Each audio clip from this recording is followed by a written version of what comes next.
The first time Elena Voss ruined my life, she did not raise her voice. That was the worst part. If she had screamed, if she had thrown something, if she had acted like every other spoiled, rich girl at Westbridge Academy, who thought having a family name carved on a library wall made her royalty, I might have survived it better, but Elena Voss was quiet, beautiful, perfectly controlled, and absolutely terrifying. Westbridge Academy had a strange way of teaching students their place without ever saying it out loud. The marble floors taught you. The imported chandeliers taught you.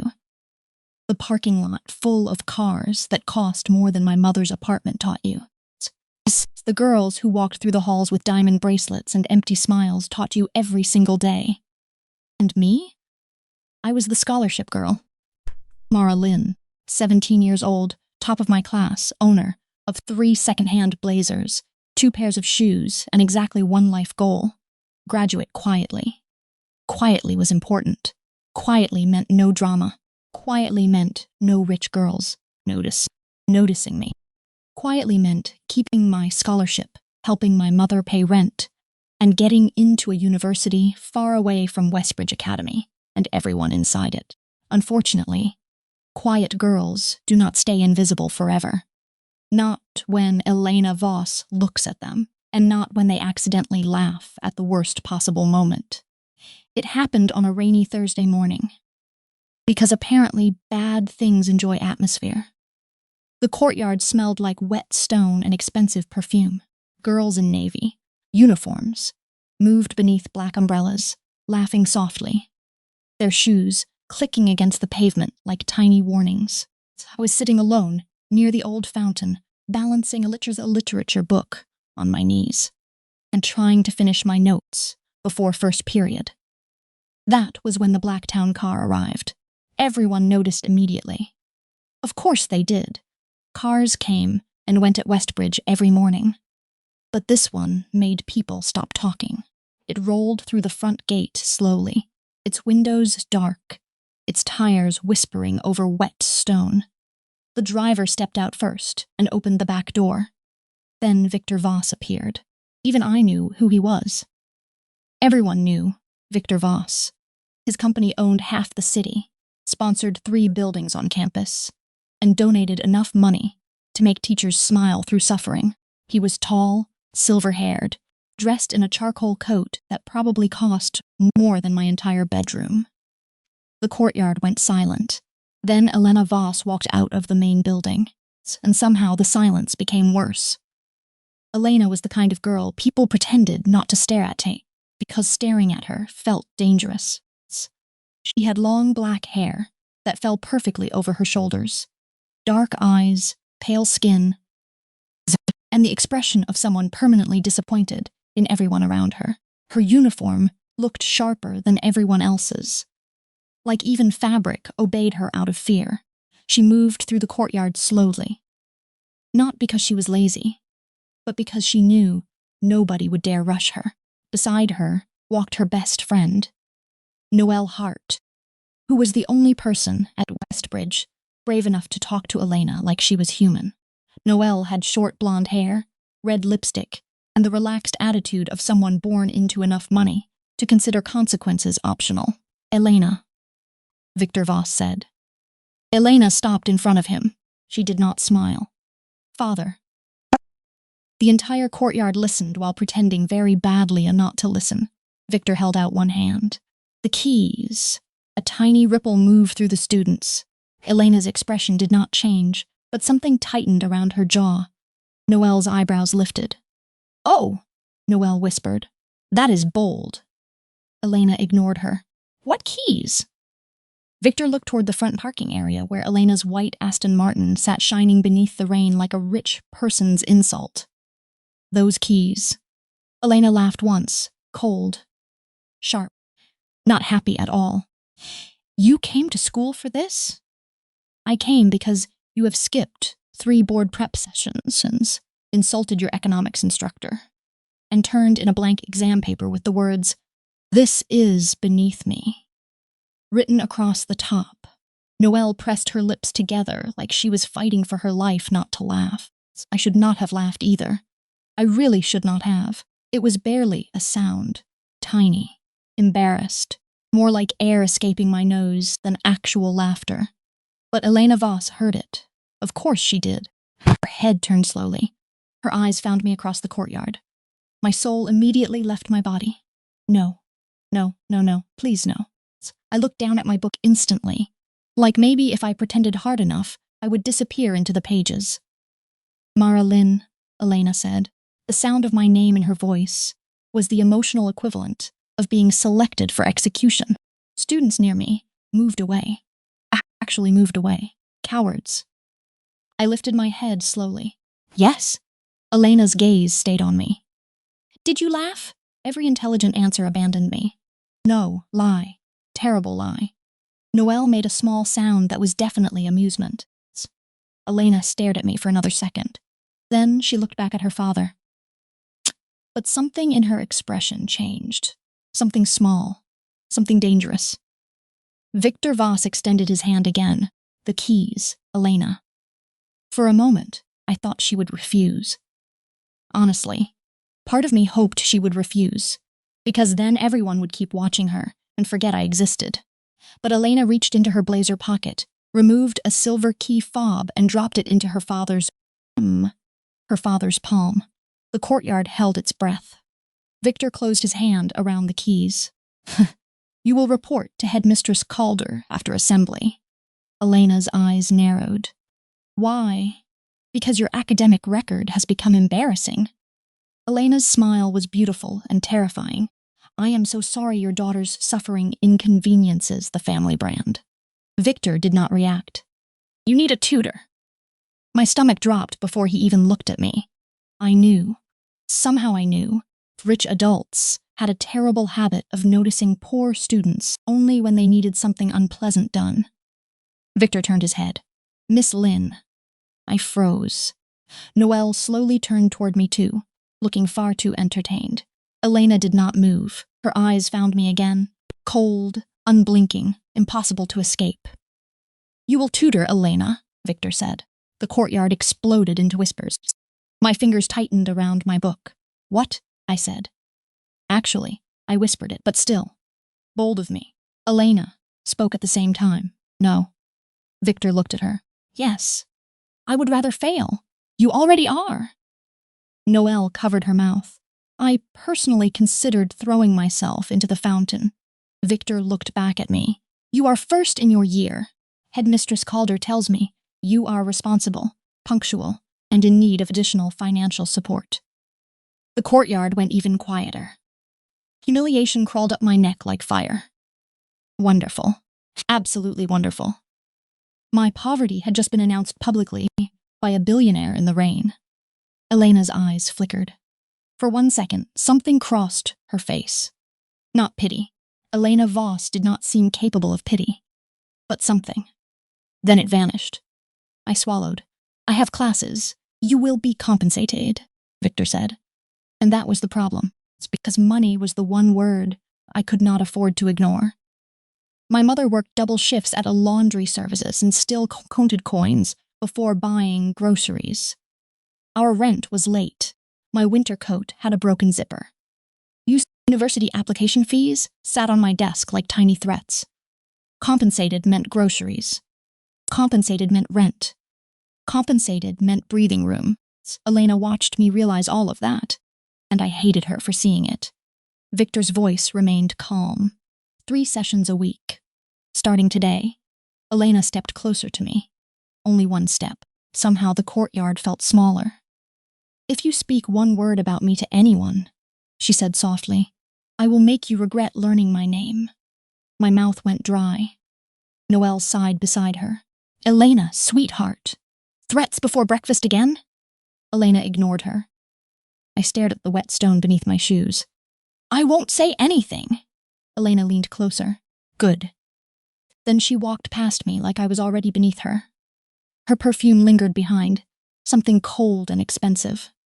Like winter in a glass bottle. And that was how Elena Voss entered my life. Not with fireworks. Not with romance. with public humiliation, a threat, and the crushing realization that I needed her father's money too much to say no. By lunch, everyone knew. Obviously, Westbridge Academy treated gossip like a sacred religion. By second period, 3 people had asked if I was Elena's new assistant. By third period, someone had left a folded note inside my locker that said, "Good luck surviving." By lunch, girls whispered openly when I walked past, "There she is. Scholarship girl. Elena is going to destroy her." I heard Victor Voss hired her personally. I heard Elena made her cry already. Incorrect. I had not cried. Yet. But the day was young. I sat alone at the far end of the cafeteria, with a sad cheese sandwich wrapped in paper. Across the room, Elena sat at her usual table near the tall windows, surrounded by girls who looked wealthy, bored, and emotionally unavailable. Nobody sat too close to Elena unless invited. Nobody spoke over her. Nobody took food from her tray. Except Noelle's, who stole a fry directly from Elena's plate and remained alive. Fascinating. I tried very hard not to look at them. Unfortunately, trying not to look at someone is basically the same as thinking about them constantly. Elena noticed. Of course, she did. Her gaze lifted from across the cafeteria and landed on me. My sandwich immediately became impossible to swallow. She crooked one finger. No, absolutely not. I looked behind me, hoping there was another unfortunate Mara Lynn sitting there. There was not. Elena's stare sharpened. The girls near me started whispering. I stood because apparently I had chosen survival. The walk across the cafeteria felt like crossing a battlefield while holding a cheese sandwich when I reached her table. Elena leaned back in her chair. You took a long time. I was eating. The words left my mouth before fear could stop them. Noelle's eyes widened slightly. Someone at the table made a tiny gasp. Elena looked at my sandwich, then at me. That is not eating. That is surrender. My face warmed. I'm fine. Elena picked up her black credit card from the table and held it out. Get lunch. I stared at it. What? Food, Mara. Do scholarship students not recognize it? A few girls laughed. My humiliation bloomed hot and fast. Noelle's smile disappeared. Elena, she warned quietly. Elena kept looking at me. Her expression remained cold, but her fingers still held the card out. I hated myself for taking it. I hated the girls for watching. I hated Elena most of all. At the counter, my hands shook so badly, I nearly dropped the tray. I bought the cheapest, warm meal I could find, and returned the card without meeting Elena's eyes. She looked at the plate. That's all? It's enough. For a bird? I'm not hungry. Lie, massive lie. Elena stared at me. Then she pushed half her untouched pasta toward me. Eat. The table went quiet. I blinked. What eat? You just insulted me in front of everyone. Silence. My brain caught up with my mouth, too late. Oh no. No. I had spoken honestly to Elena Voss. In public. Wonderful. Death by pasta. Elena's eyes narrowed slightly. Noelle slowly set down her drink. Every girl at the table watched like a crime documentary had started in real time. I looked down quickly. I'm sorry. Elena said nothing. The silence grew worse. Then she stood. My heartbeat became a legal emergency. Come with me. The cafeteria whispers followed us into the hallway. Elena walked ahead without checking if I followed, because girls like Elena assumed the world obeyed. Sadly, she was right. She led me into an empty music corridor, where rain streaked the windows and the distant cafeteria noise faded behind closed doors. Then she turned. I stopped so fast my shoes squeaked. Humiliating. Elena stepped closer. I stepped back. My shoulders hit the wall. Of course. Classic, beautiful, terrifying, girl corners nervous scholarship student against wall. Very educational. Elena looked down at me. You embarrassed me. A bitter laugh almost escaped me. Almost. Instead, I swallowed it. You embarrassed me first. Again. Words. Why did they keep happening? Elena's expression changed. Not anger exactly. Surprise. Maybe. It vanished quickly. You're braver when you think you have nothing to lose. My throat tightened. I have everything to lose. For a second, neither of us moved. Rain tapped against the windows. Elena's perfume filled the narrow space between us. She was close enough that I could see a tiny scar near her eyebrow, almost hidden beneath makeup. I wondered how someone like Elena Voss got scars. Then I remembered I did not care. Actually, I cared a little. Annoying. Elena spoke softly. Then be careful with your mouth. My hands curled into fists at my sides. I didn't ask to tutor you. No, she said. You just accepted the money. That hit harder than it should have. My face burned. Elena saw it. Something flickered in her eyes. I hated that too. I hated being readable. I accepted because I need it, I said quietly. Not because I want anything from you. Elena stared at me for a long moment. Then she stepped back. 6 o'clock. East Library. I blinked. What? Tutoring. She walked away. Just like that. No apology. No explanation. Only the sound of her shoes fading down the hallway, while my heart tried to remember how to beat normally. I did cry after school. Not dramatically. Not beautifully. Just quietly in a bathroom stall, with one hand pressed over my mouth, because rich girls could smell weakness from 3 hallways away. Then I washed my face, fixed my uniform, and went to the East Library at 6. Because dignity was expensive, and I was broke. The East Library was the oldest building on campus. All dark wood shelves, brass lamps, and windows, tall enough to make the rain look cinematic instead of depressing. Elena was already there. Of course she was. She sat at a long table beneath a green lamp. Blazer removed. White shirt sleeves rolled neatly to her elbows. Her hair was tied back loosely. And for one dangerous second, she's looked less like a villain and more like an actual girl. Then she looked up. You're late. I checked the clock. I'm 5 minutes early. You arrived after me. That is not what late means. Elena's eyebrows rose. Oh my God. Again with the mouth. Maybe stress had broken me. Noelle, who was lying across a nearby armchair with a magazine, laughed. I like her. Elena did not look amused. I don't. Tragic, Noelle said. I was already planning the wedding. I choked on air. Elena gave Noelle a look sharp enough to cut paper. Noelle smiled sweetly and returned to her magazine. I sat across from Elena, pulling out my notes with hands that were only slightly shaking. Progress. The first half hour was awful. Elena refused to write anything. She answered questions with silence. She looked out the window while I explained economic models. At one point, she corrected my pronunciation of a French philosopher with such calm cruelty I considered biting her. Academically, of course. Finally, I set down my pen. If you don't want to learn, why are you here? Elena kept looking at the rain. My father told me to be. You always obey him. Noelle went still in the armchair. Elena's eyes moved to me slowly. The air changed. Cold. Dangerous. No, Elena said. One word. Enough warning in it to make a smarter person stop. I was apparently no longer smart. Then why start now?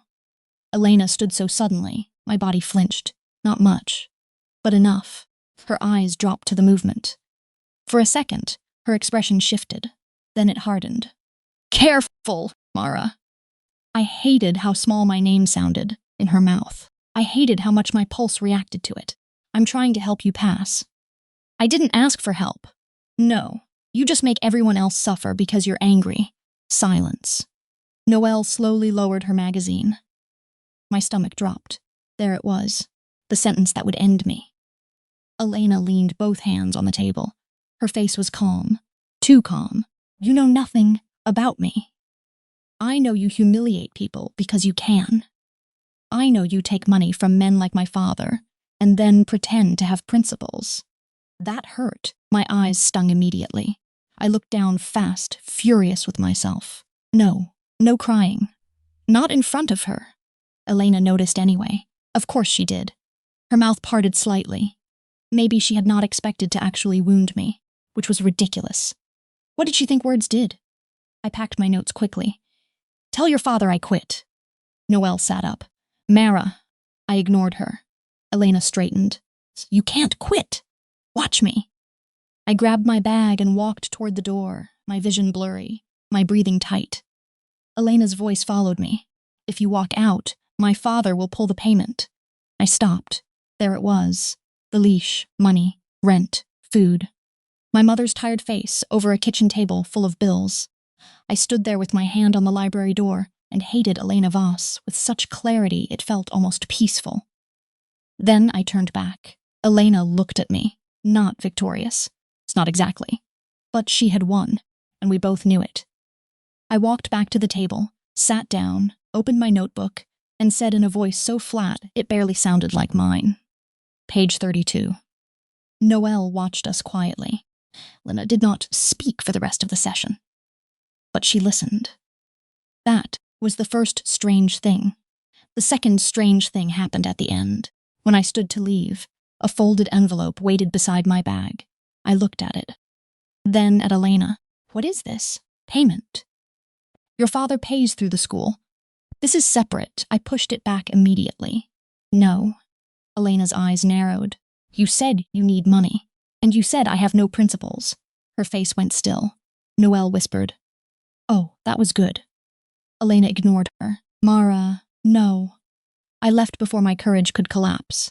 That night. I walked home in the rain because the last bus had already gone. My shoes soaked through after 2 blocks.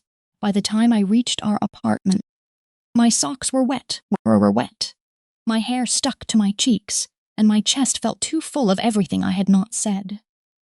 My mother looked up from the kitchen table when I came in. She was folding laundry in her work uniform, her shoulders slumped with exhaustion. Long day. I forced a smile. Normal. Lie. Massive lie. But mothers know lies better than daughters think. She studied me for a moment. Then she stood, warmed leftover soup, and placed it in front of me without asking questions. That almost broke me. Almost. I ate quietly while she talked about work. About a customer who had lost an expensive scarf and blamed everyone. About the neighbor's cat.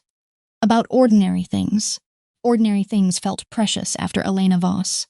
When I went to bed, my phone buzzed. Unknown number. For a hopeful second, I thought maybe it was a university email. It was not. Unknown. Tomorrow. 6. Library. I stared at the message, then typed back. Me. I quit. The reply came instantly. Unknown. No, you had a dramatic moment. I sat up in bed. Oh my God. Me? This is Elena, isn't it? Unknown. Obviously. Me. How did you get my number? Unknown. I am rich, Mara. I stared at the ceiling. Wonderful. Absolutely wonderful. Me. That is not a legal explanation. Unknown. 6. Us me. No. Unknown. I will listen. I stopped. Read the message again. I will listen. 3 words. Tiny. Probably meaningless. Still, my stupid heart reacted. I hated that. Me. You are still awful. Unknown. I am aware. Me. Good night. Unknown. Eat breakfast tomorrow. I blinked at the screen. Then another message arrived. Unknown. Your sandwich was depressing. I threw my phone onto the blanket, like it had personally attacked me. The next morning, a paper bag waited inside my locker. For a second, I thought someone had left another cruel note. Instead, there was a warm pastry, a bottle of juice, and a small receipt from the expensive bakery near school. No message, no name. But I knew. I looked down the hallway. Elena stood near the staircase with Noelle, speaking to a teacher. She did not look at me, not once, but Noelle did. Noelle smiled. I closed my locker quickly. This meant nothing. Rich girls could buy pastries and still be evil. Probably. By the end of the week, Elena Voss had become a problem in my life in ways I could not explain without sounding insane. She was still cold, still arrogant, still capable of making an entire hallway lower its volume by simply entering it. But during tutoring, she listened. Not always. Sometimes she stared at her phone until I threatened to assign practice essays, which made Noelle laugh so hard she almost fell off a chair. Sometimes she corrected my handwriting. Sometimes she asked questions that proved she understood more than she pretended to. And sometimes, when she thought I was not looking, she watched me with an expression I could not name. One evening, we were alone in the library because Noelle had detention for creative vandalism, which apparently meant drawing fangs on every portrait in the history hallway. Rain hit the windows again. It always seemed to rain when Elena and I were trapped together. Dramatic weather had commitment. Elena sat across from me, twirling a pen between her fingers. I pushed a worksheet toward her. "Finish these." She looked at the page. No, Elena Mera, the way she said my name had changed. At first, it had sounded like a warning. Now it sounded like something she was testing quietly. I ignored the warmth in my face. "You promised to listen." "I am listening. You are staring at me." "That is a form of attention." "No, that is harassment." Her mouth curved slightly. Not quite a smile. Almost. Dangerous. "You've become rude. You've become less frightening." That was a lie. She was still frightening, but in a different way now, a worse way. Before, Elena scared my survival instincts. Now she scared something softer, something much more inconvenient. She leaned back. "Less frightening? Only slightly. I should fix that. Please don't." Her almost smile faded slowly. For a moment she looked tired, not bored, not cruel. Tired. It made her look painfully young. "Why do you do that?" I asked before I could stop myself. "What?" "Pretend you don't care about anything." Elena's fingers stilled around the pen. The room became very quiet. I immediately regretted speaking. Classic Mara. Find fragile silence. Throw rock at it. Elena looked toward the window. Because caring gives people something to use. The answer was too honest. It startled me. I lowered my pen. "Who used it?" Her face closed. Next question. I should have let it go, but something about Elena made me reckless. Maybe because she was always expecting fear, and I was tired of giving it to her. "Was it your father?" Elena stood. The chair scraped against the floor. There she was again, Ice Queen. Armor back on. "Session is over. We still have 40 minutes. I said it's over. I looked up at her. My heart pounded, but I did not look away. Elena. Her eyes flashed. "Don't." The word was quiet, not threatening this time, almost pleading. That stopped me. I nodded slowly. "Okay." She seemed surprised, like she had expected me to push. Maybe everyone pushed Elena until she turned cruel enough to make them stop. Maybe cruelty had become the only language people respected from her. I packed my notes. "I'll see you tomorrow." She did not answer. But as I reached the door, she spoke. "My mother left when I was 11. I froze. The rain kept falling. Elena's voice remained calm, but the calm sounded thin now. "She took my brother, not me." I turned slowly. Elena was still looking at the window. "My father said it was because she knew I belonged to him, like a company, like a building, like something he owned." I did not know what to say. There are some kinds of pain you cannot comfort with easy words. So I said nothing. I just stood there. Elena looked at me then. Her eyes were dark and guarded. "If you tell anyone." "I won't. You don't know what I was going to say." "Yes, I do." For a long moment, she watched me. Then her shoulders dropped slightly, barely. But I saw it. "Go home, Mara." This time, her voice was not cold. It was exhausted. The next few days were strange. Elena did not become sweet. Let us be clear. This was not a magical transformation where the terrifying rich girl suddenly started rescuing cats and smiling at sunlight. Elena Voss still told a boy in history class that his argument had the intellectual weight of wet paper. She still made a freshman cry by staring at her after the freshman bumped into her coffee. She still refused to laugh at jokes unless Noelle made them. And even then, it was usually just a tiny breath through her nose. But with me, something shifted. She stopped insulting my food. Instead, breakfast kept appearing in my locker. She stopped ordering me to get things. Instead, she would place coffee beside my notebook and say, "You look dead." which, from Elena, apparently meant concern. She still threatened people. Just not me. The problem was, everyone noticed. Of course they did. Westbridge Academy could detect emotional changes faster than actual weather. By Tuesday whispers, his followed us everywhere. Elena is different with her. Are they friends? Elena doesn't have friends besides Noelle. Maybe Mara is blackmailing her. Maybe Elena likes her. That last one nearly made me drop my books. Ridiculous. Completely ridiculous. Elena Voss did not like people. She tolerated Noelle, threatened everyone else, and occasionally bought me croissants like an emotionally repressed sponsor. That did not mean anything. Probably. The real trouble began with Bianca Moreau. Every rich school has a girl like Bianca, beautiful in a sharp, polished way. Perfect hair, perfect grades, perfect cruelty wrapped in perfect manners. Bianca had hated me since freshman year because I beat her on the entrance exam rankings.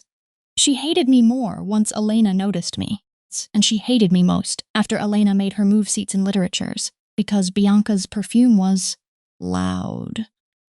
I did not even know perfume could be loud. Apparently, Elena did. On Friday afternoon, I found my locker open. At first, I thought I had forgotten to close it. Then I saw my books on the floor. Pages torn, notes scattered, my scholarship renewal folder ripped down the middle. For a few seconds, I simply stared. My brain refused to understand. Then girls started whispering behind me. Someone laughed. Small. Mean.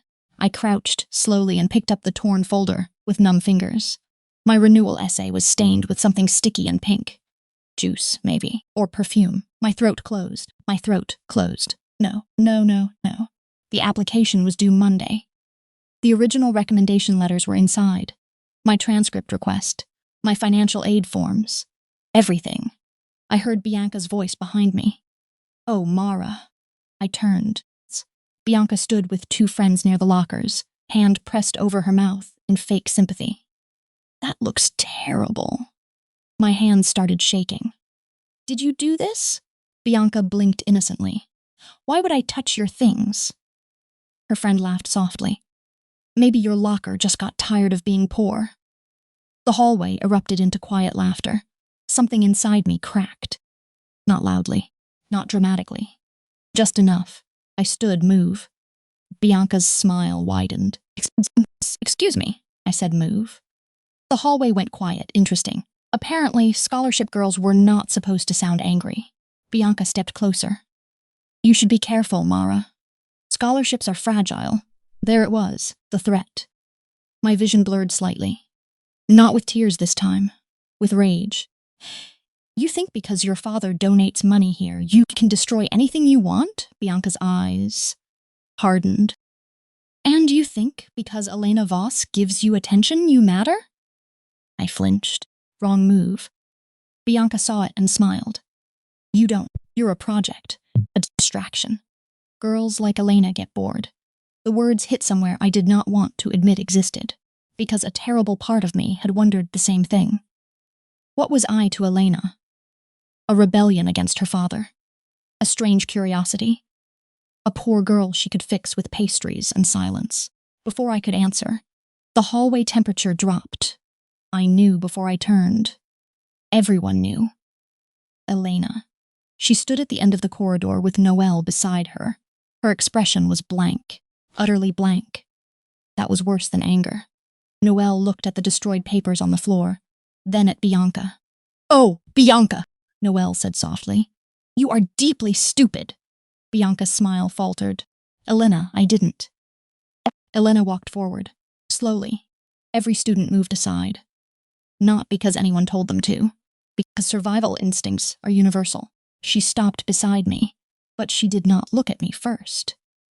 She looked at my torn folder, at the pink stain, at the recommendation letters lying ruined near my shoes. Then she looked at Bianca. What happened? Bianca lifted her chin. I found it like this. Elena held out one hand. Your phone. Bianca blinked. What? Your phone. Elena, you can't just. Elena stepped closer. I can. Bianca hesitated. The hallway watched.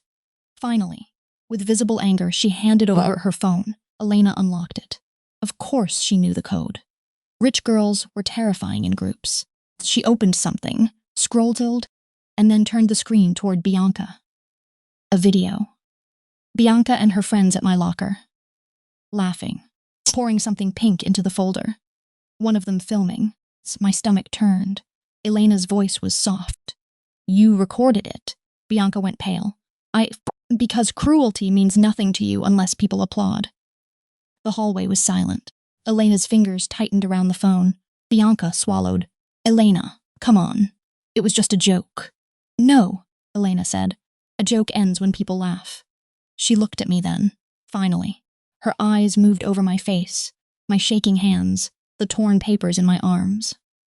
Something in her expression broke for half a second. Then it became steel. This ends with you apologizing. Bianca laughed nervously. I'm not apologizing to her. Elena tilted her head. Then I send the video to Headmistress Calder, your parents, and every university your family has been begging to accept you. Bianca's face drained of color. You wouldn't. Elena smiled. Beautiful. Empty. Yes, I would. For 1 second, I understood why everyone feared her. Elena did not bluff. Bianca looked at me with hatred burning in her eyes. I'm sorry. The words sounded poisoned. Elena's voice sharpened. Properly. Bianca's hands curled. She looked at the floor. I'm sorry, Mara.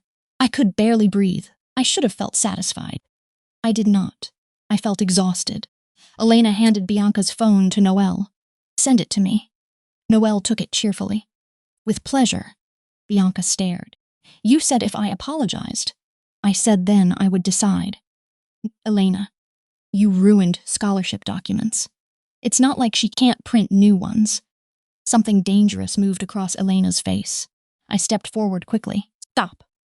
Everyone looked at me, including Elena. My voice shook, but I kept going. Please, just stop. Elena's eyes stayed on mine. The hallway disappeared around us. For a second, it felt like only the two of us existed between all those lockers and all that ruin. Then Elena nodded once. To Noelle, she said, keep the video. Noelle smiled at Bianca for emotional security. Bianca stormed away with her friends following, humiliated but not destroyed. The crowd slowly scattered. I crouched to gather the papers again, mostly because I needed something to do with my hands. Elena crouched too. That startled me. Elena Voss, kneeling on a hallway floor in an expensive uniform, picking up my ruined scholarship forms. The image felt impossible. I reached for a torn recommendation letter at the same time she did. Our fingers brushed. This time I did not flinch. Elena noticed. Of course she did. Her eyes lifted to mine. Neither of us spoke. Then she quietly said, I'm sorry. I froze. Noelle, standing above us, whispered, historic moment. Elena ignored her. I stared at Elena. For what? For making you a target. My throat tightened. You didn't make Bianca cruel. No, but I made people look at you. That was true. And we both knew it. I looked down at the papers. I spent 3 years trying to be invisible. I know, you ruined it. I know. Her voice was quiet. No defense. No arrogance. Just truth. It hurt more somehow. Noelle cleared her throat. I am going to go threaten a printer into working. You two continue, whatever emotionally constipated thing this is. She walked away before either of us could answer. Elena gathered the remaining papers. My father can replace the documents. No, Mara, I don't want your father involved. Her expression tightened at the word father. I softened my voice despite myself. I don't want him owning this too. Elena looked at me for a long moment. Then she nodded. Okay. Again that word. Okay. From Elena, it felt almost intimate, like restraint, like respect, like trust, being built one unnatural brick at a time. We spent the next 3 hours in the library, rebuilding my scholarship packet. Noelle bribed the administrative assistant with compliments and probably blackmail, returning triumphantly with fresh transcripts and copies of my recommendation letters. Elena sat beside me instead of across from me, reading every page with sharp focus. At one point, she crossed out an entire paragraph of my essay. I gasped. That paragraph was emotional. It was begging. I am poor. Begging is thematically appropriate. Elena looked at me. You are not a tragedy they can sponsor. I went still. She tapped the page. Write like you earned your place. My chest tightened. Noelle, sprawled across the table, looked between us. That was almost supportive. I feel unwell. Elena ignored her, but I saw the faintest curve of her mouth. I rewrote the essay, not begging, not apologizing, writing like I deserved to stay. By the time we finished, the library was almost empty. Noelle had fallen asleep on a pile of old newspapers. Elena reviewed the final page silently. I watched her, because apparently I had lost control of my survival instincts. Under the lamplight, she looked softer, still sharp, still distant, but not untouchable. Maybe she had never been untouchable. Maybe she had only been untouched for too long. She set the page down. It's good, I exhaled. Really? No. I lied to be kind. Elena. It's excellent. My face warmed. Thank you. She looked at me then. Really looked. The room felt smaller. Mara. My heartbeat reacted before my brain could. Yes. I did not give you breakfast because I pitied you. I blinked. That was not what I expected. I didn't ask. You wondered. Annoying. She was right. I looked away. Maybe. Elena's voice lowered. I did it because you looked tired and I did not like it. Oh no, that sentence entered my chest and stayed there. Elena. She stood abruptly, armor snapping back into place. Your bus stopped running. What? It's late. I'll drive you. You don't have your car. Elena's mouth curved. Father took one car, Mara, not my entire personality. Outside, a black sedan waited. Of course. Elena Voss had backup luxury vehicles. Rich people were not real. The ride home was quiet, not uncomfortable quiet. Different. The city slid past in streaks of rain and gold. Streetlights. Elena drove with one hand on the wheel, eyes focused ahead. Her profile looked carved from moonlight and bad decisions. I stared out the window because staring at her felt dangerous. When we reached my apartment building, embarrassment hit hard. The lobby light flickered. Paint peeled near the entrance. A trash bag sat beside the stairs because the bins were full again. I waited for Elena to react, to judge, to look uncomfortable. She did none of those things. She simply turned off the engine. I'll walk you up. No. The answer came too fast. Her eyes moved to me. I swallowed. I mean, you don't have to. I know. We sat there for a second. Then I opened the door. Elena followed anyway. Of course she did. The stairwell smelled faintly of old rain and someone's dinner. My cheeks burned with every step. I wanted to explain, apologize, decorate the poverty with words so it would seem less harsh. But Elena did not ask. At our door, I turned. This is me. She nodded. The hallway light buzzed above us. For once, Elena looked uncertain. It made something inside me ache. Thank you, I said quietly, for helping with the application. Her eyes softened. You would have fixed it alone. Maybe. You shouldn't always have to. The words were simple. Devastating. My hand tightened around my bag strap. Elena, why are you doing this? She looked at me. All the cold confidence disappeared for 1 second. What remained was a girl who had been trained to hide every need until need turned into cruelty. I don't know how to be near you without doing damage, she said. My breath caught. The honesty hurt. Before I could answer, the apartment door opened. My mother stood there in her slippers, hair tied back, eyes moving from me to Elena. Oh, she said. I panicked. Mom, this is Elena. I tutor her. I mean, technically, I tutor her. She drove me home because the bus. Not because Elena saved me by bowing her head slightly. Good evening, Mrs. Lynn. Polite. Perfect. Terrifyingly rich. My mother smiled. Good evening, Elena. Thank you for bringing Mara home. It was no trouble. My mother looked between us, with the dangerous understanding all mothers possess. Would you like tea? No, I said immediately. Yes, Elena said at the same time. I stared at her. She looked innocent, fake, very fake. And that was how Elena Voss ended up sitting at our tiny kitchen table, holding a chipped mug of jasmine tea, with both hands like it was something precious. The apartment was too small for her. It's not physically. Emotionally. She looked like she belonged in marble rooms and black cars, not beside our humming refrigerator under a ceiling stain. Shaped vaguely like Italy, but she did not look disgusted. She listened to my mother talk about work. She answered questions politely. When my mother asked about school, Elena said, "Mara is the reason I might graduate with dignity." I nearly dropped my spoon. My mother laughed. "Elena, I have known my daughter her whole life. She is very good at making people do homework." "She is ruthless," Elena said. I stared. "Elena, what?" "It is a compliment." My mother watched us over her tea. Her smile softened. That scared me more than Elena ever had. When Elena finally left, my mother walked her to the door with me. In the hallway, Elena looked at me once. "Tomorrow," she said. "Tutoring?" "No." I blinked. "Then what?" Her mouth curved slightly. "Breakfast. I'll pick you up." My brain shut down. My mother made a tiny sound behind me. I wanted to disappear. "Elena, that's not 8. Then she walked away. I closed the door slowly. My mother turned to me. "Mara." "No, I only said your name." "You said it like you know something." She smiled. "I know many things. Please don't." She touched my cheek gently.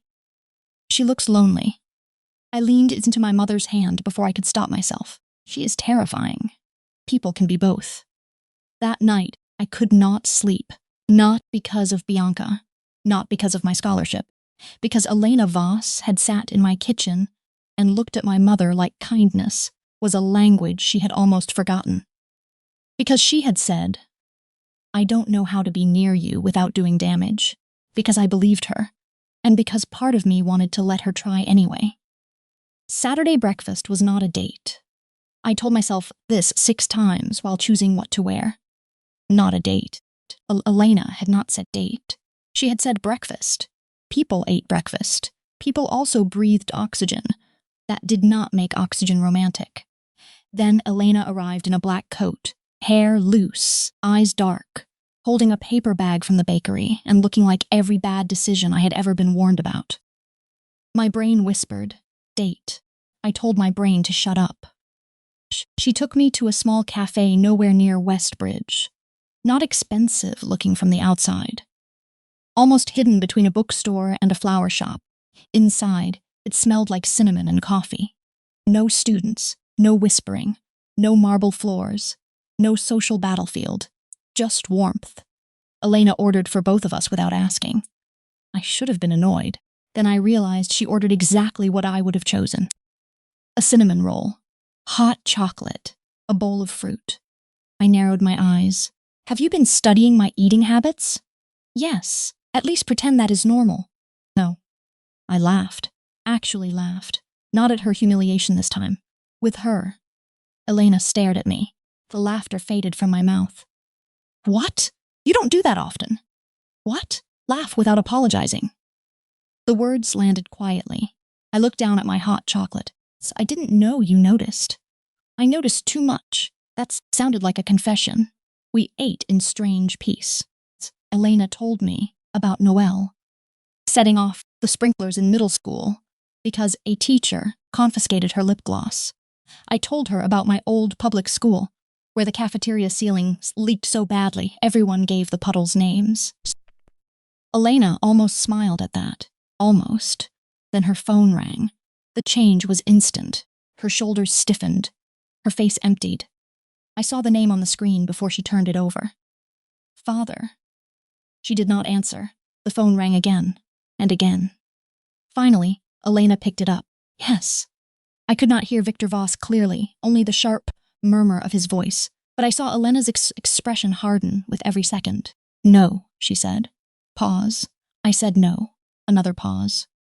Her fingers tightened around the phone. I am not attending dinner with the Rutherfords. The Rutherfords. Even I knew that name. Old money. Political connections. A daughter in our senior year named Clara Rutherford, who had once told me my shoes were brave. Elena's voice dropped. I don't care what you promised them. Then silence. Her face changed. Not much, but enough. Something wounded passed behind her eyes. She ended the call without saying goodbye.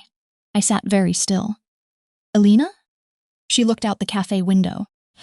My father believes affection is a contract negotiation. My stomach tightened. What does that mean? It means Clara Rutherford's family wants a merger. My father wants social optics. Clara wants my last name. I stared at her. He's trying to arrange you? Elena laughed softly. No humor. That sounds medieval when you say it. It is medieval. It is business. You're not business. She looked at me then. Something raw moved in her expression. So people keep telling me. My chest hurt. What do you want? Elena did not answer for a long time. Then she said, I don't know. I was not raised to want things. I was raised to become useful. The words reminded me too much of myself. Different worlds. Same cage, built from different materials. I reached across the table before fear could stop me. My fingers touched hers. Elena went perfectly still. I almost pulled back. Then she turned her hand over, slowly, carefully, like she expected the universe to punish her for it. Our fingers laced together. Nothing exploded. No one laughed. No one whispered. Elena looked down at our hands. Her voice was barely above a whisper. Mara, I should have said something wise, something brave. Instead, I whispered, I'm scared. Her eyes lifted. Of me? Of what happens if I stop being scared of you? That was the truth, the whole terrible truth. Elena's thumb brushed once over my knuckles. I'm scared too. Coming from Elena Voss, that felt like thunder. After breakfast, she drove me home. Neither of us mentioned our hands. Neither of us needed to. But Monday changed everything. Because secrets do not stay secrets at Westbridge. Especially not when Bianca Moreau still wants revenge. The photo appeared during assembly, projected onto the large screen, behind Headmistress Calder, while she was giving a speech about academic integrity. At first, nobody understood what they were seeing. Then the whispers began. A cafe window, a small table, Elena and me. Hands linked between hot chocolate and coffee. The room erupted. My blood turned cold. Elena, seated 2 rows ahead, went completely still. Headmistress Calder spun toward the screen in horror. Someone laughed. Someone gasped. Someone whispered, oh my God. Then another image appeared, a screenshot of messages, not real ones. Edited. Fake. Made to look like I had bragged about using Elena for money. My name, my photo, words I had never written. She's paying for everything.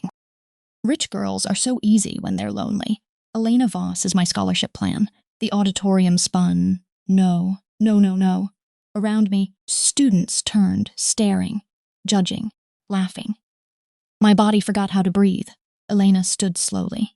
The auditorium quieted in waves. Her face was unreadable. But I knew her now. I saw the impact, the hurt, the old fear snapping into place. Caring gives people something to use. And someone had just used me against her. Headmistress Calder rushed toward the control booth. The screen went black. Too late. The damage had already entered everyone's phones, everyone's mouths, everyone's hungry little minds. Elena turned. Her eyes found mine. For 1 second, everything depended on that look. I shook my head. Elena, I mouthed. She looked away and walked out. That hurt more than the entire auditorium. I stood too fast. My chair scraped loudly. Mara, someone whispered. I ignored them. I ran. By the time I reached the hallway, Elena was already near the main doors. Elena! She kept walking. I ran faster. Elena, wait! She stopped so suddenly I almost crashed into her. When she turned, her face was cold. So cold it frightened me more than the first day. Was any of it true?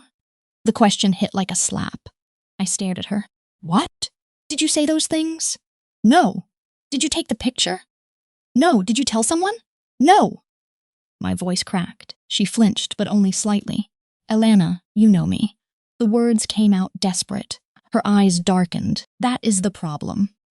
I stopped breathing. She looked away. I thought I did. The hallway blurred. Elena, go back to class, Mara. No. Her gaze snapped back. No. I was shaking, terrified, heartbroken. But no, I had spent my whole life lowering my eyes for people with more power. I would not do it now. Not when the girl in front of me was about to run back into every lie she had ever believed about herself. You don't get to decide I betrayed you because it's easier than trusting me. Elena's face changed. I stepped closer. You told me caring gives people something to use. Fine. Someone used this. Someone used us. But if you believe them this quickly, then they didn't destroy anything. You did. Her lips parted. Pain flashed through her eyes. Then anger. You think this is easy for me? No. I think it's terrifying. I'm terrified too. Students had gathered at the far end of the hall. Teachers too. I did not care. For once, I truly did not care. I have been humiliated since the day your father said my name in that courtyard, I said. I have been called your assistant, your pet, your project. My locker was destroyed because people thought hurting me would hurt you. And still, Elena, the worst part of today was you looking at me like I was one of them. Elena went very still. My eyes burned. This time I let the tears come. I am poor. I am scared. I need money. All of that is true, but I did not use you. The hallway was silent. Elena looked at me like every wall inside her had cracked at once. Then Victor Voss's voice cut through the silence. Elena. We both turned. He stood near the entrance. Immaculate as always, with headmistress Calder beside him, looking deeply stressed. Of course he was here. Of course the scandal had summoned him faster than actual parenting ever had. His eyes moved from Elena to me. Cold assessment. Like I was a problem to solve. This has gone far enough, he said. Elena's face hardened instantly. Victor continued. Miss Lynn, you will no longer tutor my daughter. My stomach dropped. Headmistress Calder opened her mouth. Victor raised one hand. The scholarship committee will review whether your continued enrollment is compatible with Westbridge's standards. There it was. The knife. Not loud. Not messy. Just one sentence from a rich man who had never had to beg the world for mercy. My knees nearly weakened. Then Elena stepped in front of me. I stared at her back. No, she said. Victor's expression did not change. Elena, no. This is not a discussion. It is now. The hallway seemed to hold its breath. Victor's voice lowered. Do not embarrass yourself. Elena laughed. Not cold this time. Bitter. Real. You are worried about embarrassment? That is what you saw today? Not that someone violated our privacy? Not that someone fabricated messages? Not that Mara was publicly attacked? Victor's jaw tightened. You will come with me. I will not. Elena.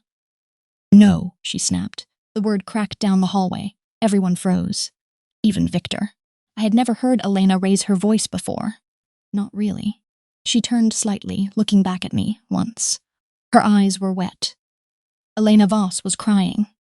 Not openly, not the way normal people cried, but her eyes shone, and her breathing shook, and every person in that hallway knew they were witnessing something forbidden. Then she faced her father again. You taught me to suspect kindness. You taught me love was leverage. You taught me needing anyone made me weak, and I believed you.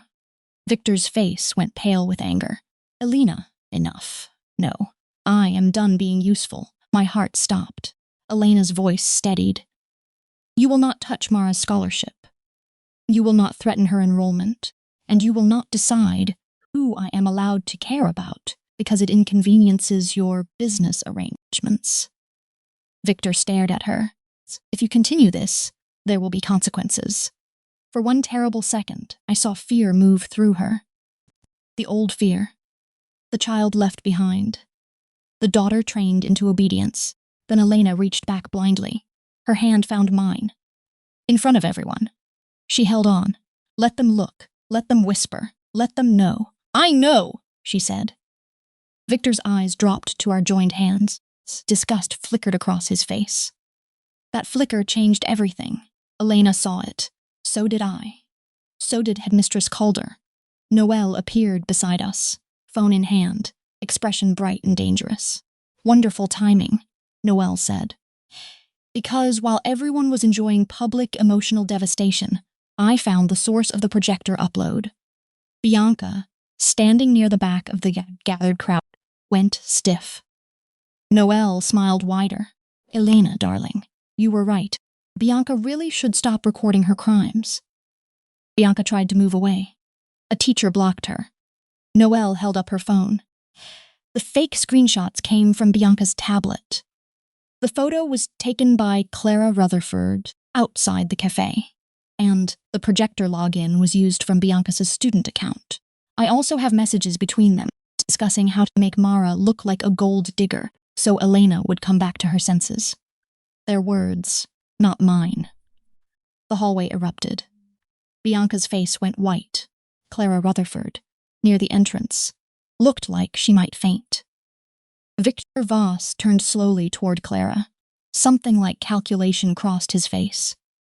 Business alliances collapsing in real time. How tragic. Headmistress Calder's voice cut through the noise. Everyone to class. Now. No one moved. She raised her voice. Now, this time, they scattered. Teachers guided Bianca and Clara toward the office. Noelle followed, looking delighted enough to be legally concerning. Victor remained. So did Elena. So did I. The hallway emptied around us. Finally, Victor spoke. You have made a scene. Elena's hand tightened around mine. No, she said. You arrived at one. For the first time, I saw Victor Voss lose. Not publicly, not dramatically, but something in his eyes shifted, control slipping. Elena did not let go of my hand.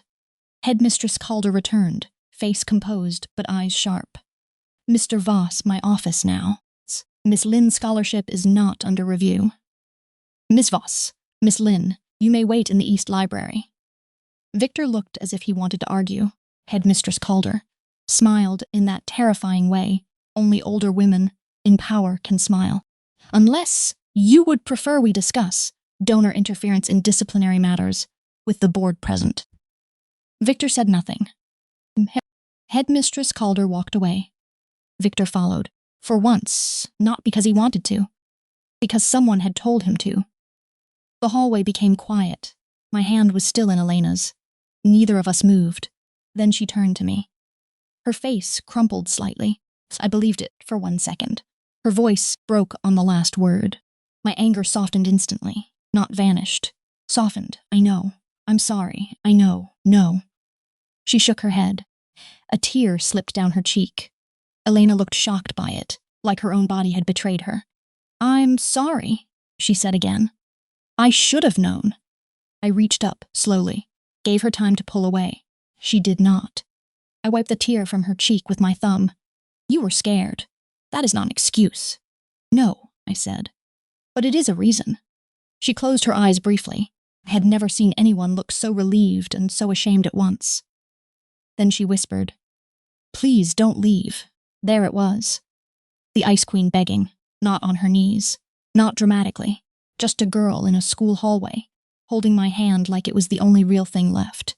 My heart broke open. I'm angry, I said. She nodded quickly. You should be. And hurt. I know. And I'm not going to pretend everything is fine just because you cried beautifully in a hallway. A startled breath escaped her, almost a laugh. I squeezed her hand. But I'm not leaving. Elena opened her eyes. For once, all the coldness was gone. Only Elena remained. Not Voss. Not the Academy's untouchable queen. Just Elena. Okay, she whispered. By the end of the day, Bianca and Clara were suspended pending formal disciplinary review, which was rich school language, for their parents were currently screaming into expensive phones. The fake screenshots were removed. Not forgotten, obviously. Nothing at Westbridge was ever forgotten. but the truth spread faster than the lie. Mostly because Noelle made sure of it with terrifying efficiency. By lunchtime, everyone knew Bianca had staged the scandal.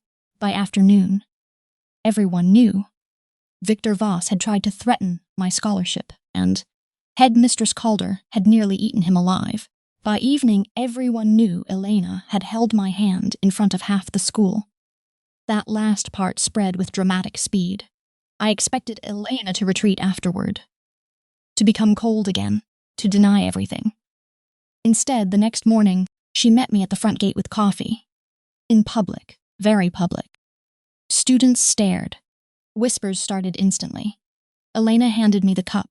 "You look tired." I took it slowly. "You look like you enjoy causing panic." "I do." "Elena." "What?" "Growth has limits." Noelle appeared behind her, grinning. "My favorite tragic lesbians." I nearly inhaled coffee. Elena turned. "Noelle." Noelle blew her a kiss. "Don't threaten me. I am your emotional support menace." Then she looked at me. "Mara, your scholarship packet was submitted this morning." Calder personally confirmed. Also Bianca's mother arrived wearing sunglasses indoors. "So today will be excellent." I exhaled for what felt like the first time in days. "Thank you." Noelle softened slightly. "You earned it." Then she pointed at Elena. "And you therapy. Soon." Elena looked offended. "I am standing right here." "Yes, and emotionally. You are hiding in a locked basement." I laughed. Elena looked at me. The corner of her mouth lifted. Small. Real. My heart did something embarrassing. Classes continued. Life continued. But everything was different. Not magically fixed. Elena's father did not suddenly become kind. Bianca did not suddenly become sorry. The school did not suddenly stop being cruel. But I stopped trying to disappear, and Elena stopped pretending she wanted to be alone. Tutoring became actual tutoring, mostly because Elena's grades were still tragic. She complained constantly. I ignored her constantly.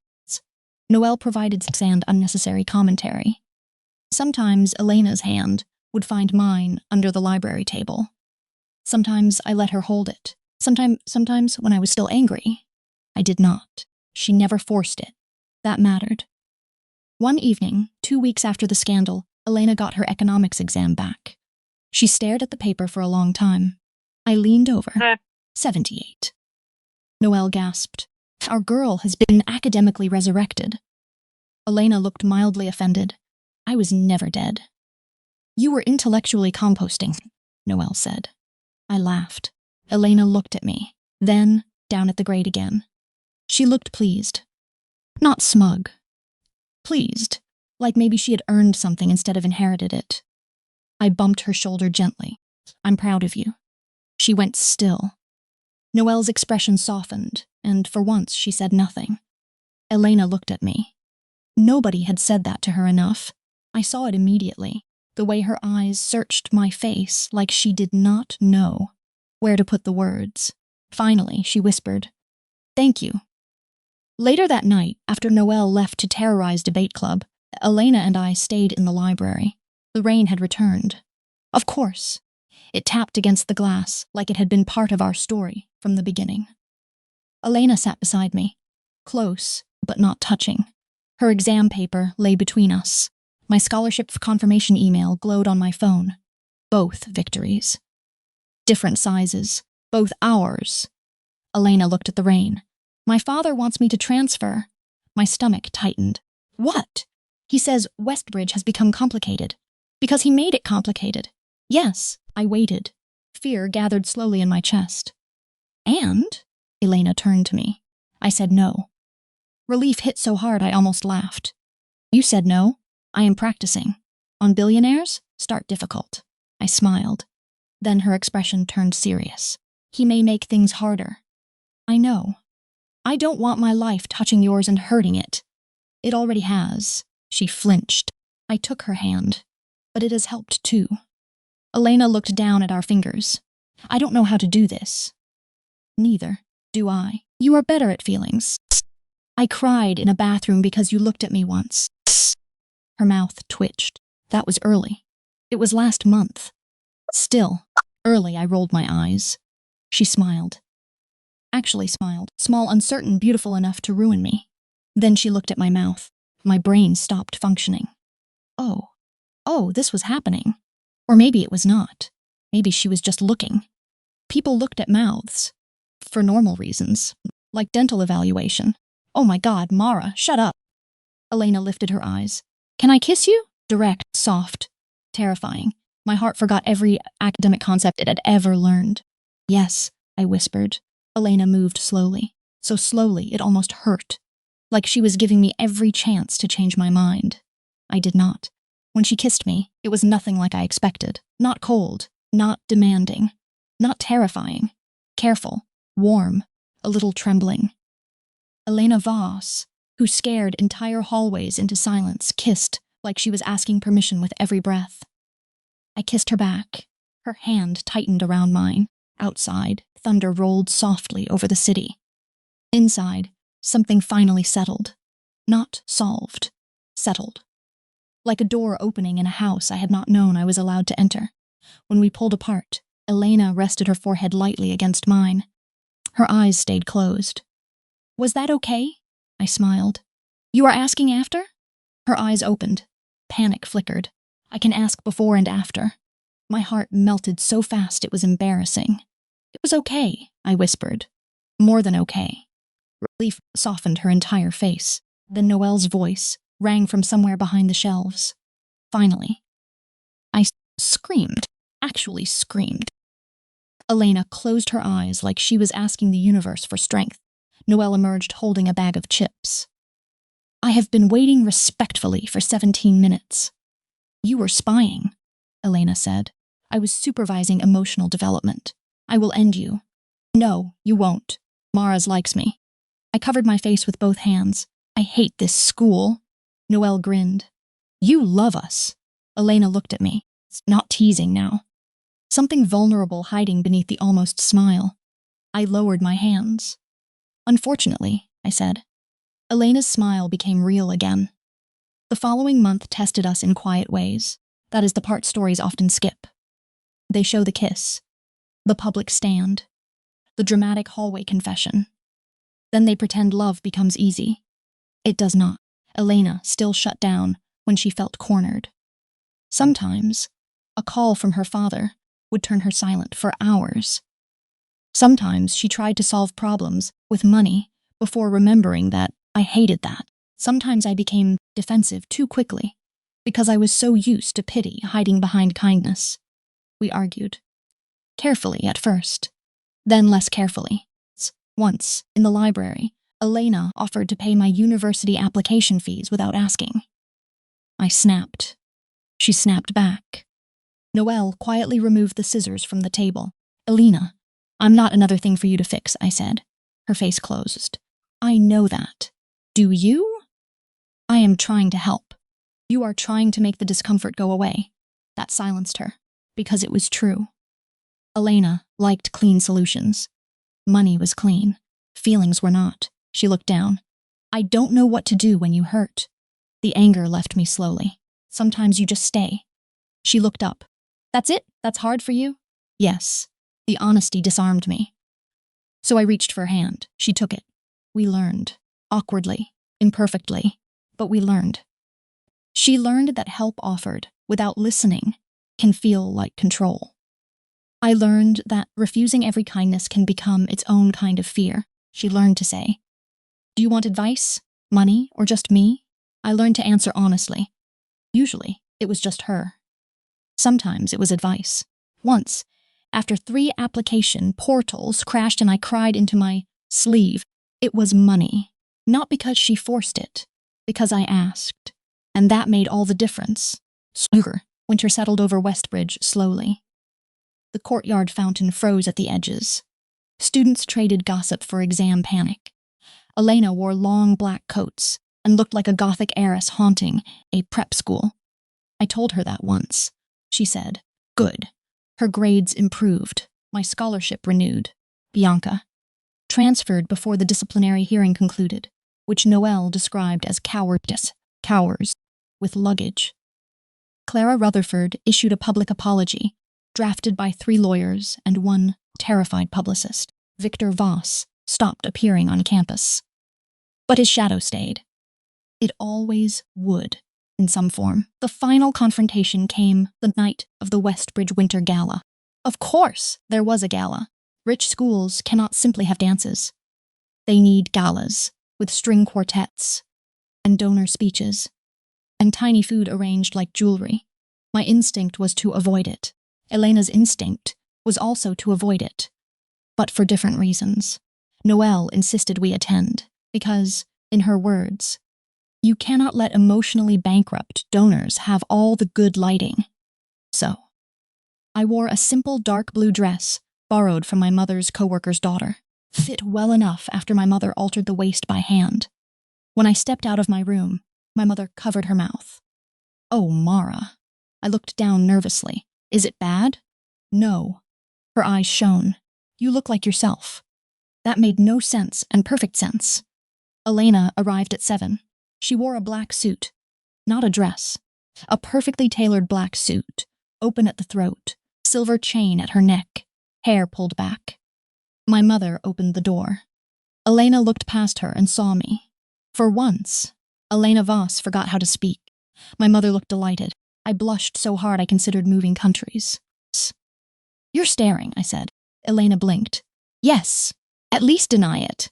"No." My mother laughed. The gala glittered. That was the only word for it.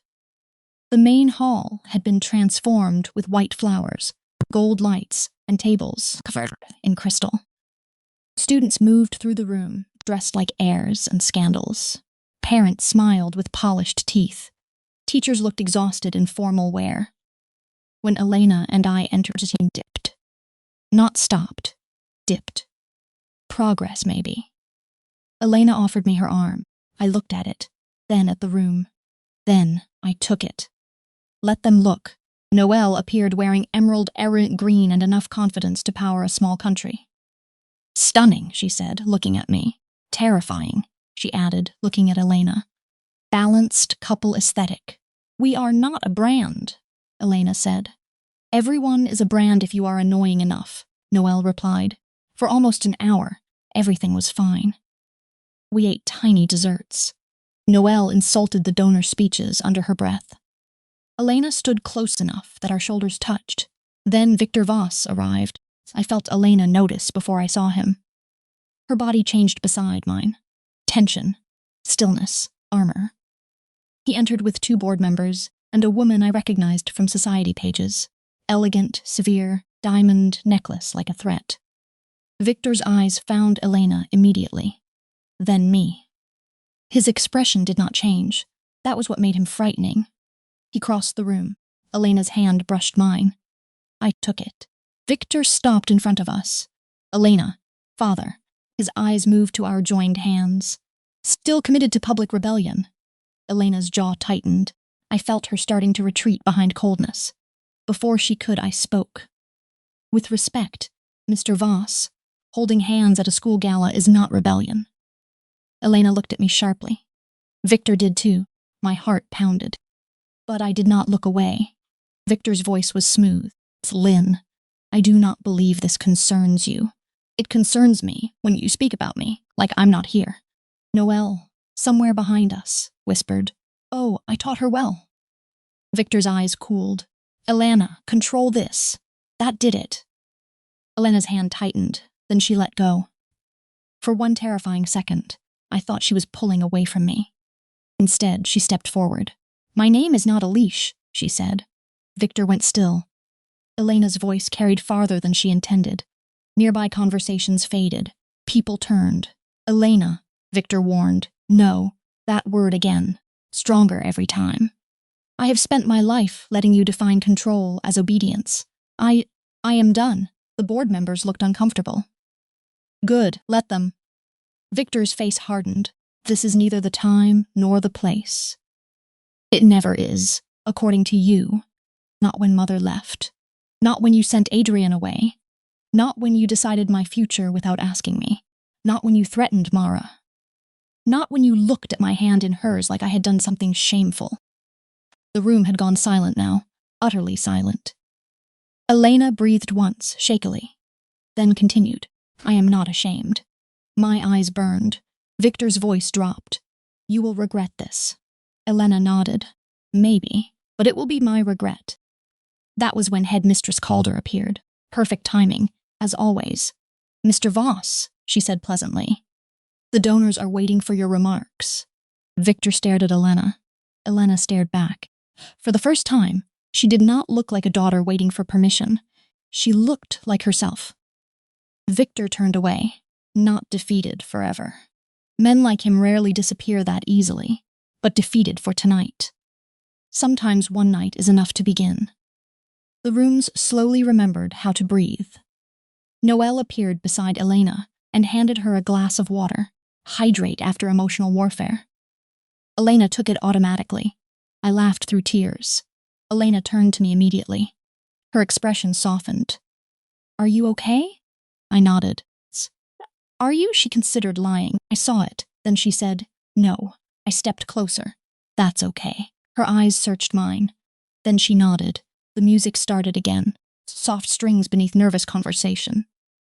Elena looked toward the dance floor, then at me. Dance with me? I stared. You dance? No, that is not comforting. I am asking anyway. My heart lifted. I took her hand. We danced badly. Let the record show that Elena Voss, feared Queen of Westbridge Academy, had no sense of rhythm whatsoever. She stepped on my foot twice. I laughed both times. She looked offended and embarrassed, and happier than I had ever seen her. Around us, people watched. Let them. My mother had said Elena looked lonely. She had been right, but in that moment, beneath white flowers and golden lights, Elena did not look lonely. She looked present. She looked terrified. She looked free. When the song ended, she did not let go. Mara, she whispered. Yes, I love you. Everything inside me went quiet, not shocked, not exactly. More like some part of me had known already, and was finally hearing the truth spoken aloud. Elena's face filled with panic. You don't have to say it back. I know this is fast. Or not fast. I don't know the timeline for normal emotions. Noelle said I should wait until after exams, but that seemed clinically absurd, because what if I died before then? Not that I plan to die, I only mean. I kissed her, in the middle of the gala. In front of students, teachers, donors, ghosts, fathers, fears, and every version of myself that had once believed invisibility was the safest way to survive. Elena froze for half a second. Then she kissed me back, soft, shaking, certain. When I pulled away, her eyes were wide. I smiled. I love you too. Noelle screamed, actually screamed. Someone clapped, then someone else. Soon the applause spread, awkward at first, then warmer. Headmistress Calder pretended to adjust her glasses. Victor Voss did not clap. I did not care. Elena looked at me like I had handed her the world without asking her to own it. And maybe that was love. Not rescue, not control, not a contract. It's just two girls standing in the open, choosing each other while afraid. The rest of senior year did not become perfect, but it became ours. Elena began therapy in January. She told Noelle not to announce it. Noelle announced it to me only, with a cupcake that said, emotional growth in purple icing. Elena pretended to hate it and ate half. My university acceptance arrived in March. Full scholarship. When I opened the email, I screamed so loudly. My neighbor knocked to check if someone had died. Elena drove over in 12 minutes with flowers, coffee, and a face that looked calm until she saw me crying. Then she cried too, a little. She would deny this later. I would let her. Mostly. Elena got into the same city's business program, though she claimed it had nothing to do with me. Noelle laughed for 6 straight minutes when she said that. Victor Voss remained complicated. That is the honest ending. He did not suddenly apologize under a sunset. He did not become supportive overnight. But Elena changed how she stood in front of him. That changed how he could speak to her. Boundaries are not magic walls. They are doors you learn to lock. Elena learned. Slowly, sometimes painfully, but she learned. My mother adored her. This was embarrassing for both of us. Elena started coming over every Sunday for dinner. At first, she arrived with expensive gifts, until my mother threatened to feed her only plain rice if she brought one more luxury candle. After that, Elena brought fruit. Normal fruit. Mostly. Once, she brought pears from a private orchard and looked confused when my mother laughed. We worked on it. Graduation came in June. The courtyard was bright this time. No rain. Sunlight. Spilled over the fountain, where my life had once been ruined by a tiny, accidental laugh. I stood in my cap and gown, holding my diploma, my mother crying openly beside me. Noelle wore sunglasses and declared graduation hats a hate crime against fashion. Elena stood a few feet away, speaking quietly to Headmistress Calder. Then she looked at me. The world softened. I remembered the first day, the black car, the keys, the threat, the fear. The girl who thought power meant never needing anyone. She walked toward me now, diploma in hand, sunlight catching in her dark hair. Still beautiful, still intimidating, still Elena. But when she reached me, she smiled, openly, just for me. "You're staring," she said. I laughed. "Yes, at least deny it." "No." Her eyes warmed. Then she held out a small envelope. I raised an eyebrow. "Elena, it is not money." Suspicious opening. "Open it." Inside was a photograph. Not the cafe photo, not one stolen through glass. This one was from the gala, taken by Noelle. Elena and me dancing badly, my head tilted back, laughing, Elena looking at me like the room had vanished.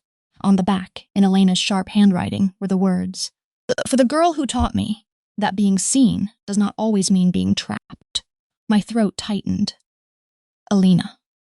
She looked nervous. Actually nervous. "I wanted to give you something that did not solve a problem."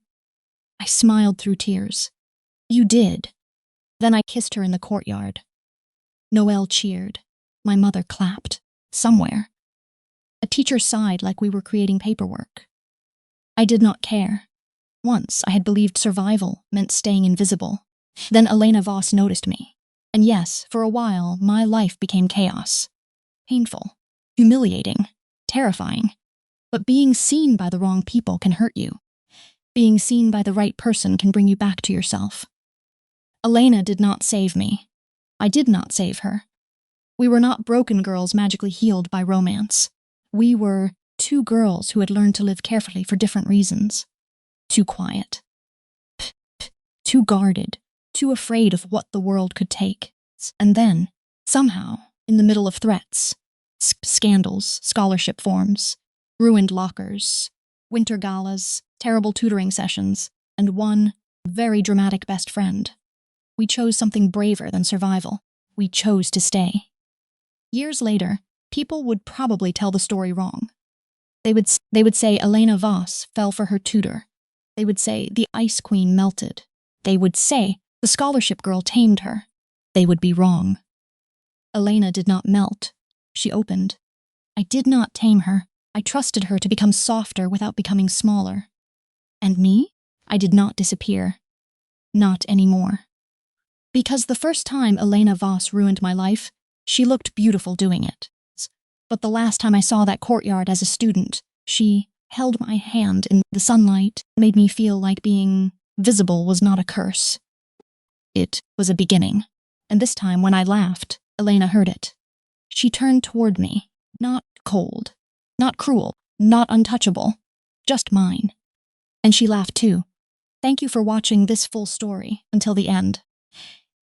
If you enjoyed this emotional GL romance about trust, power, vulnerability, and two girls learning how to choose each other without fear, don't forget to like, comment, and subscribe. Your support helps bring more complete, one-part stories like this to life. Until the next story, stay safe, stay kind, and never forget. Sometimes the person who sees you most clearly is the one who teaches you that you were never invisible at all.